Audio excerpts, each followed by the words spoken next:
যখন আমি মায়ের সাথে কোথাও যাই। যাক, ঝটপট করে শাড়িটা পরে নিয়েছি। যাবো তো মায়ের সাথে, আবার অত বেশি ভালো করে শাড়ি পরার কি আছে বাবা? আমি বরং একটু মেকআপ করে নিই, তাহলে আরো সুন্দর লাগবে আমাকে দেখতে। কিন্তু মেকআপ কেন করবো? আমি তো যাবো মায়ের সাথে। মায়ের সাথে গেলে অত বেশি কেউ সাজে? আমি বরং একটু লিপস্টিক পরি। কিন্তু লিপস্টিক পরবো? ওখানে গেলে ডিপ করে লিপস্টিক পরার কি আছে? না বাবা থাক, আমি বরং একটু লিপ বাম লাগিয়ে নিই, তাহলেই হবে। আমি বরং একটু বড় বড় কানের দুলগুলো পরি। কিন্তু আমি এত বড় বড় কানের দুলগুলো পরবো? এগুলো একটু বেশি বড় হয়ে যাবে বাবা। সবাই এত বড় বড় কানের দুল পরলে বলবে, এই তোর কান ছিঁড়ে যাবে, এত বড় কানের দুল কেন কিনেছিস, কেন এত টাকা নষ্ট করেছিস? থাক বাবা, মায়ের সাথেই তো যাচ্ছি, যাবো তো আত্মীয়দের বাড়ি। আমি বরং চুলগুলো ছেড়ে রাখি। শ্যাম্পু করেছি, বাহ চুলগুলো বেশ ভালোই লাগছে।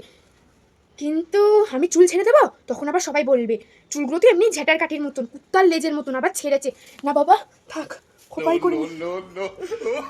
এদের তালাই আমার একটু ভালো লাগে না, ওই জন্য আমার মায়ের সাথে বেরোতে ইচ্ছা করে না।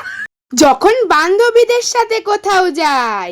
শাড়িটা পরা হয়ে গেছে, ঝটপট করে আজকে এই শাড়িটা পরেছি। ওদের সবার মধ্যে থেকে তো আজকে আমাকেই বেশি সুন্দর লাগবে। আজকে বান্ধবীদের সাথে বেরোবো বলে কথা, ওদের সবার থেকে বেশি সুন্দর আমাকেই দেখতে লাগবে। আমার যা যা মেকআপ আছে আমি আবার সব কিছু দিয়ে আজকে মেকআপ করবো, আর সব কিছুতেই পিকচারটা দিয়ে নেবো, তাহলে আমার মেকআপটা অনেকক্ষণ থাকবে।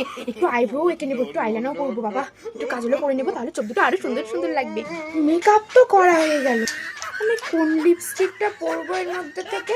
লাল শাড়ি পরেছি যতক্ষণ, তাহলে এই লিপস্টিকটাই পরবো। আর লিপস্টিকটাও পরা হয়ে গেছে।